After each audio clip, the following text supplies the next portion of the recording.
everyone. Ooh, I'm gonna let people join.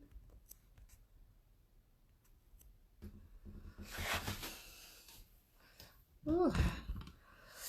Hi everyone. Hi Moisia. Thanks for joining. Ooh. I'm sorry. I had a little trouble with the live today, but we are here. All right. Well, welcome everyone to another episode of WAP Wednesday. If you're joining us for the first time, my name is Kane. I'm one of the founders of Beyond Defense, and this is WAP Wednesday. WAP stands for What About Protecting Ourselves, and it's a weekly segment we do every Wednesday at 2:30, and where we talk about all things protection and protecting ourselves. Hi everyone. All right, so today we're going to be talking about safety while we're traveling, right?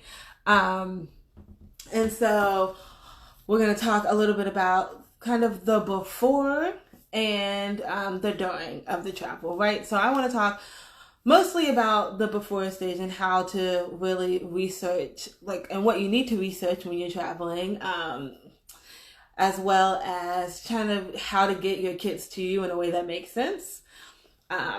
So it's very brief today, so we're just going to go ahead and get started. Hi everyone, thanks for joining. The before stage, right? So when you're planning a vacation and you're like, I want to go somewhere. Where do I want to go? So that's kind of that research stage where you're figuring out where you want to go and what you want to do and who you want to go with. It's really important that you definitely research the destination where you want to go to, right? And I'm not just talking definitely broader, what's there to do, what kinds of things you can do, especially with COVID, what's going to be open, right? But you also want to just really do some research, and you might have to dig a little just to see the kind of atmosphere and if it's safe for you to travel as a Black person too, right? So that's something I do. I go check on the blogs and Black or brown travel bloggers that I just happen to know and follow on Facebook. I go see kind of their list of things that they've experienced, and maybe have they been to that destination, and is it a good destination for Black people, right? And so I know that especially now when there's a lot of racial turmoil that's bubbling over. It's been there for a while. It's bubbling up now. There are places that are a lot less safe for people that look like me. So I always want to check to see if those places, I've seen multiple Twitter threads of places where you shouldn't go in the deep South, right? So different towns in Texas or something that you maybe don't want to go to as a Black person because maybe it's a little bit unsafe, So those are things that we need to consider when we are planning trips, especially if it's vacation. If you're just visiting family, you can't really determine where your family lives. But if you're planning a trip for fun, I think those are things that we really need to consider. Somebody asked about traveling on planes with our products. We will get to that. Stay tuned. But so that's one big thing. Also, when you're planning out your trip, you need to take into consideration where you're going to stay, right? Are you going to stay in a hotel or an Airbnb, right? And those two things maybe come with a different amount of risk. An Airbnb is, I think, a little bit more risky. I know there's some level of accountability there, but it's not like a chain or a franchise or anything, right? Like the Holiday Inn, right? There's not a corporate office. It's somebody's home, and maybe Airbnb is holds the people who rent their places out a little bit more accountable. But I imagine it's much more like the Uber is, the gig economy type of thing, where it's really the homeowner's accountability there. And so that is a little bit, I personally like staying in hotels. I would prefer that just because I know people it's a little bit cleaner probably than people's houses, and I think it's a little bit safer, depending on the hotel, right? And so there's when I travel personally, I stay in one type of hotel, and That's usually what I like to book when I'm traveling by myself, right? When you're traveling with other people, you kind of got to do what's best for the group. But also just in general, like if you're staying in an Airbnb with other people, it's a little bit more safer because there is safety in numbers. And that's, in most situations, safety in numbers is very helpful. Oh, I don't lost my train of thought. I'm sorry. But yeah, so safety in numbers and just really planning out where you are going to stay and how close to the attractions are you going to stay, right? So just as an example, like I went to Mardi Gras with my best friend and we stayed fairly close in walking distance of Bourbon Street, right? So that was kind of a safety thing. It was also kind of a sanitary thing just because, Bourbon Street can get a little intense and people will, like, when they're drunk, they're not really thinking about the environment and the cleanliness of the street, right? So we wanted to be able to get back to our place fairly quickly and like shower and like, be okay, right? But there's also safety. Like if somebody's wilding out because they're drunk, I need to be able to get away and I need to know where I'm going and I need to get to where I need to be safe very quickly, right? So it's those kinds of things. Additionally, researching the place will help you determine whether or not it's going to be a good Uber or Lyft kind of place. And I know that in itself can also be scary too. Getting into a stranger's car, you don't really know what's going on. And you're new to the area, so you don't know if they're going the right way or not. So having your GPS out while you're in an Uber or a Lyft is good too. So like if they're going the right way, if they're just taking you all over the place. Also, while you're researching, you need to know whether or not you want to be taking Lyfts or Ubers, or if you want to rent a car. I know when I travel with the family, it's big, like we're a big family, so we usually rent a car just so it can fit all of us, and the Ubers don't get very expensive. But it's also sometimes like renting a car, depending on how long you're going to be there, how far the drives are, it's going to be cheaper, but also safer. So kind of who's in the car with you because it's you, So, and then like I said, I think much like Airbnb, sometimes these companies, Uber and Lyft, don't have these accountabilities. And I know we've all seen Lyft in the news lately, and Uber has historically not been great for women riders and also women who work there too. So it's just what you're comfortable with, and if you have your protection tools with you. So those are the kinds of things that I look at personally when I'm planning to travel. And pre-COVID, I traveled a lot, so these are just some of the things that I would look at, and it's always helpful to kind of know it's always helpful to know where you're going to be staying, like how you're going to get to the places you want to go. Are you walking? Are you driving? Is there a public transportation system? Do you feel comfortable with the public transportation system? I'm pretty good at public transportation, figuring it out because I had to do it a lot when I was in school. So, but some people are not. Some people have never rode a bus in their life, and that's fine.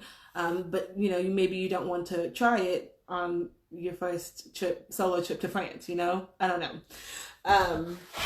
But those kinds of things are really important to research. Now, let's talk about getting your tools with you when you travel, right? So somebody asked about traveling on planes with the products. So the items in a protection kit cannot go physically on the plane with you. They cannot be in a carry-on bag, right? They can't be up just where you can easily reach them on the plane. I feel like that's counterintuitive, but whatever. But they can be in checked luggage, right? So even the mace can be in your checked luggage, right? So if you need to check a bag, depending on how long you're going to be there, if you have a big enough bag, if you can check it, just throw it in the bag and that'll be fine, right? So we'll be able to get to your destination, right? If you are not going to check a bag, and I very seldom do, if I'm going to be, if I'm not going to be there very long, But if you're not going to check a bag, one thing that you can do is if you're staying in a hotel, you can call the front desk and let them know. Like, I mean, you can send it to yourself, right? You can send it to the hotel you're going to be staying in and kind of time it well so that you can get there fairly quickly and pick it up if they allow you, if they will hold packages for you.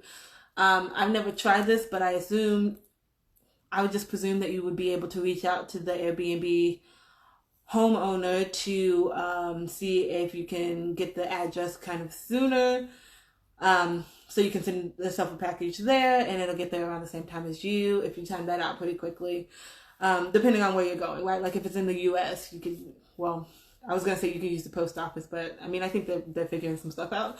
But yeah, you can send it via post office or UPS or whatever, and it'll get there fairly quickly, 2 or 3 days probably, depending on what you send it. And so I think that's a pretty good way to get your tools with you. I personally don't like to go and buy new tools when I get there, just because the tools in our kit, I've already done the research. I'm comfortable with those. I know I know everything I need to know about them. I'm comfortable using them. I've practiced. They fit comfortably in my hand because I use them, right? So I don't want to go get a new taser in Texas where I have to do a lot more research and then practice when I'm supposed to be on vacation. Having the tools that I already know and trust brings me peace of mind because I know how to use them, right? And so that's why I'm talking to you about how to get your tools with you, right? So if you are comfortable, I guess just grabbing a new tool all willy-nilly, when you get there, you can also buy like some while you're down there. I feel like the pep mace is pretty universal in how to use it. So I don't think that would be a big issue if you wanted to just grab that while you were there. And wherever you're traveling, depending, like if they have it, right? But I like to have my tools, so I'll try to check them if I can. If somebody I'm traveling with has checked luggage, or if I just check a bag.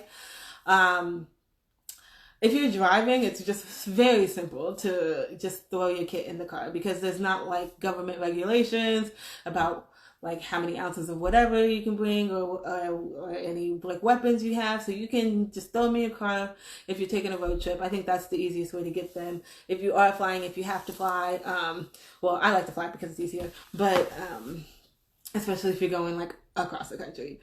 But if you're flying, I would suggest checking a bag if you can, if you have the means, or sending it to yourself if you need to. There's just a couple things that I like to carry on me when I'm traveling is I like to have my mace and I like to have my pocket knife, right? So those are two things that make me feel like more comfortable when I'm walking, especially in a new city, a new town, a new state that I know that I'll be comfortable with and I'll be able to protect myself with, right? And then the last thing I want to say about safety and while you're traveling, and I know we say this a lot, but it is super important that you are aware of your surroundings, right? So being in a new city, in a new state, it can be very exciting. In a new country, it can be very exciting. And like as a tourist, we want to take all these pictures and we want to like take selfies of us with all these like monuments and artworks in the background, and that's fine, that's cool, right? That you're supposed to be enjoying yourself, right? But you definitely want to make sure that you are paying attention, right? So I mean, take that selfie, girl, but you want to make sure that like you know who's around you and that like some like strange man isn't getting too close. You know what I mean? So that's super important, right? And a lot of people who are like native to the space that you are visiting may be able to tell that you are a tourist just based on how you're acting, right? Because tourists act different. We've all seen tourists in our city. Well, I mean, most of us, if you live in a nice city, that a big tourist attraction city. But you want to make sure that, you want to make sure that you know what's going on and that you are comfortable protecting yourself, right? So you don't want a strange person coming too close to you, and you want to make sure you have a plan. Like if this person, say you see someone maybe acting a little suspiciously, you need to know what the plan is. Are you going to leave? Are you going to like wait to see what happens. I would suggest leaving. Personally, if you're in a space where you start feeling uncomfortable, especially if you're new to the area, I would suggest leaving, going back to your hotel or your Airbnb or whatever, so you get to a safe space. And just make sure that, you have all of your belongings on you, crossbody bag, anti-theft backpacks, whatever you need to do to feel secure and make sure your things are secure, but also what you need to do to make sure your person is secure, right? So that's all I had for you. Just make sure if you're traveling during COVID, you stay safe physically and health-wise.